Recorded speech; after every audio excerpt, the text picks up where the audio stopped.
मेरा नाम नरगिस है। मेरा ताल्लुक स्कर्दू से है। मैं बचपन से ही स्कर्दू रहती थी और ये इलाका मुझे काफी पसंद था। मैं अम्मी अब्बू की इकलौती औलाद थी। मेरे अब्बू सरकारी मुलाजिम थे और इनकी काफी कम फीस थी। इसी वजह से हमारा घर काफी मुश्किल से चलता था।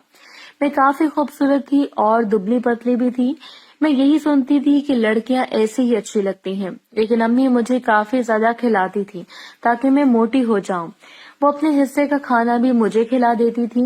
ये देखकर मुझे काफी हैरानी होती थी कि अम्मी ये क्यों चाहती हैं कि मैं मोटी हो जाऊं, पर इस बात की मुझे समझ नहीं आती थी। मेरी अम्मी काफी फैशनेबल थी और वो मुझसे बिल्कुल ही अलग थी। वो काफी शौक कपड़े पहनती थी, जबकि अब्बू का ऐसा मिजाज नहीं था। वो मना करते थे लेकिन अम्मी अपनी ही सुनती थी। मुझे इस बात पे भी हैरानी होती थी कि अम्मी मुझे वैसे कपड़े पहनने से मना करती थी कि मैं जवान हूँ और ऐसा करने से मैं लोगों को अपने पास आने की दावत दूंगी। पर अम्मी की बात सुनकर मैं इनसे यही बोलती थी कि अगर ऐसी बात है तो फिर अम्मी को भी ऐसे शौक कपड़े नहीं पहनने चाहिए। लेकिन अम्मी मुझे डांट कर चुप करवा देती थी और इसी किस्म के कपड़े पहनकर बाहर जाती थी। हमारा मोहल्ला काफी बुरा था। बहुत से लोग गलियों में जमा होते थे, पर अम्मी को इस चीज का एहसास नहीं होता था। वो बस अब्बू के आने से पहले वापस आ जाती थी। कुछ दिन के बाद से ही अब्बू की तबीयत काफी खराब होने लगी थी। अम्मी ने अक्कू को बुलाया था, जो कि मोहल्ले का लड़का था। वो काफी जवान था और लंबा कद काट का था। इसने अब्बू की हालत देखी तो अस्पताल ले गया। अम्मी और मैं काफी परेशान हो गए थे। वो अक्कू अम्मी के साथ काफी अटैच था, जब भी अम्मी को सहारा देने लगा। मैं भी हैरान थी कि अम्मी इतना ज्यादा क्यों रो रही हैं, जबकि आम तौर पर इन्हें अब्बू का एहसास नहीं होता था। लेकिन इतना रोने पर अक्कू ने अम्मी के कंधे पर हाथ रखा और हल्का सा दबाया था। ये देखकर मुझे काफी हैरानी हुई थी। मैं इतनी बच्ची नहीं थी, लेकिन अक्कू का ऐसा छूना मुझे बहुत अजीब सा एहसास दिलाने लगा था। मुझे उसके चेहरे से पता चल रहा था कि वो अम्मी को गंदी नीयत से छू रहा है। लेकिन हैरानी तब हुई जब अम्मी ने इसे बिल्कुल भी न रोका और ना ही इसे मना किया, बल्कि और भी रोती रही। अब्बू की तबीयत ठीक हो गई थी, लेकिन एक दिन अचानक से रात को खांसी का दौरा पड़ा और इसके बाद वो इस दुनिया से चली गई। मुझे बहुत दुख हुआ था। सरकारी नौकरी की वजह से अब्बू की पेंशन आती रहती थी, इसलिए हमारा एक वाहिद सहारा यही था। अक्कू ने जब देखा कि हमारे घर में कोई मर्द नहीं होता है, तो वो हमारे घर आने लगा था। अम्मी भी इसे आने से मना नहीं करती थी। ये देखकर मुझे काफी हैरानी होती थी, पर अम्मी से बात करती थी तो वो यही बोलती थी कि वो सिर्फ इसलिए आता है कि हम अकेले ना हो। मैं चुप हो जाती थी। मेरी दोस्तें और बाकी सब मोहल्ले के लोग अब अम्मी पर बातें करते थे कि अक्कू के साथ अम्मी क्या करती हैं और वो सारा दिन हमारे पास क्यों होता है।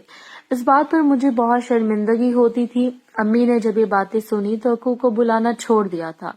मुझे भी खुशी हुई थी क्योंकि अब अक्कू घर में नहीं आता था। पर एक दिन अचानक जब मैं घर आई तो अम्मी के रूम का दरवाजा बंद था। ये देखकर मैंने दरवाजा बजाना चाहा, लेकिन अम्मी के रूम से आती आवाज सुनकर मैं पीछे हट गई थी। मैं जानती थी कि कैसी आवाजें थी। मुझे काफी हैरानी हुई थी कि अंदर ये काम चल रहा है। मैंने जोर से दरवाजा बजाना शुरू कर दिया था, पर अम्मी कुछ देर बाद बाहर निकली तो कहने लगी कि वो फर्श पर गिर गई थी, इसलिए अक्कू इनकी मदद कर रहा था।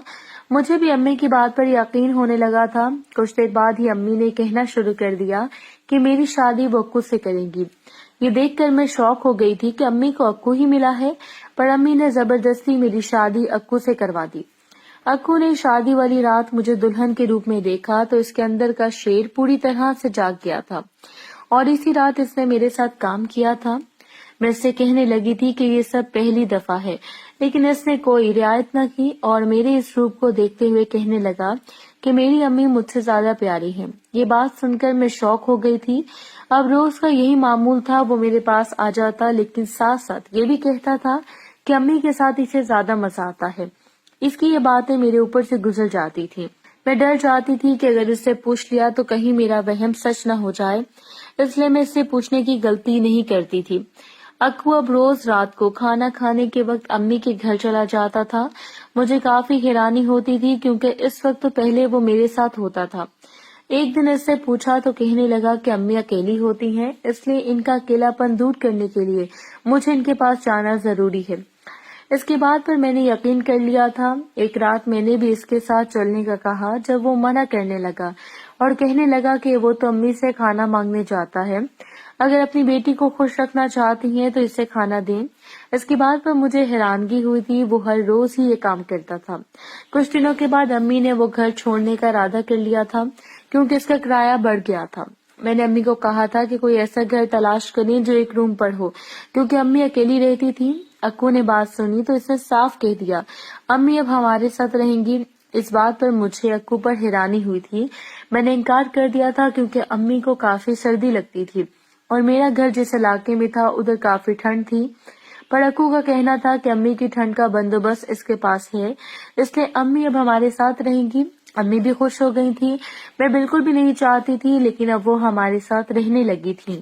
اکو نے میری بات نہیں مانی تھی اور اپنی منمانی کی تھی، اس لیے امی کی طبیعت خراب ہو گئی تھی اور کافی گلا خراب ہو گیا تھا۔ میں نے امی کو گھر موجود ساری دوائیاں دے دی تھی، پر امی کو آرام نہیں آ رہا تھا۔ میں بھی کافی پریشان تھی۔ اکو امی کے پاس چلا جاتا تھا، اب بھی وہ امی سے ہی کھانا کھاتا تھا۔ امی کا روم اوپر ہوتا تھا، کچھ دیر بعد ہی وہ نیچے آتا تھا۔ ایک رات امی کو کافی سردی لگ رہی تھی اور ان کی طبیعت خراب ہونے لگی، جب اکو اور میں بھی کافی پریشان ہو گئے تھے کہ اب کیا کیا جائے۔ اکو کو بھی کچھ سمجھ نہیں آ رہا تھا، کچھ سوچ کر وہ کہنے لگا کہ اس کے پاس سردی کا ایک حل ہے۔ میں نے اس کا وہ حل سنا تو کافی شوق ہو گئی تھی کہ اب اکو میری امی کے ساتھ یہ سب کرے گا، پر امی کی جان بھی پیاری تھی، اس لیے میرے پاس اور کوئی راستہ نہ بچا اور میں نے اکو کو کہہ دیا کہ اگر اس راستے کو چن کر امی کی سردی کم ہو جائے گی تو مجھے کوئی مسئلہ نہیں ہے۔ اکو امی کے پاس چلا گیا تھا، امی کے ساتھ اب وہ کام کرنے لگا تھا۔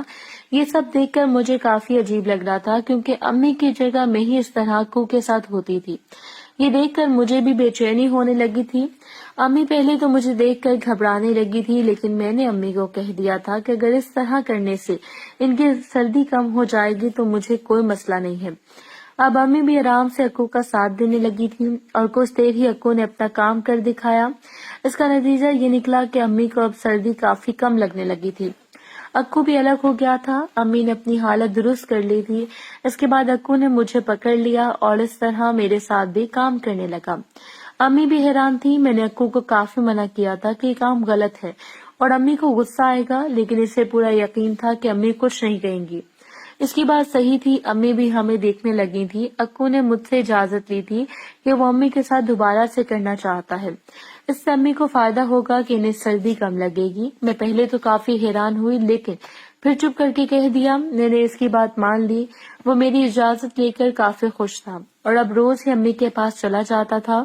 میں بھی جانتی تھی کہ ان کے درمیان کیا چل رہا ہے، لیکن ایک دن میں نے ان دونوں کی ساری باتیں سن لی تھی کہ یہ سب ان کی پلاننگ تھی۔ امی کا ادھر آنا بھی پلان میں شامل تھا۔ امی نے میری شادی اس لیے کروائی تھی کہ وہ اس کے ساتھ یہ سب کر سکتی۔ مجھے کافی افسوس ہوا تھا کہ امی یہ سب چاہتی تھی، لیکن میں کچھ بھی نہیں کر سکتی تھی، اور میں نے اس بات پر سمجھا لیا کہ اگر یہ بات باہر نکلتی ہے تو امی کی بدنامی ہونی تھی، اور اکو تو ویسے ہی بدنام ہے، اصل یہ راز ہی رکھتی تھی۔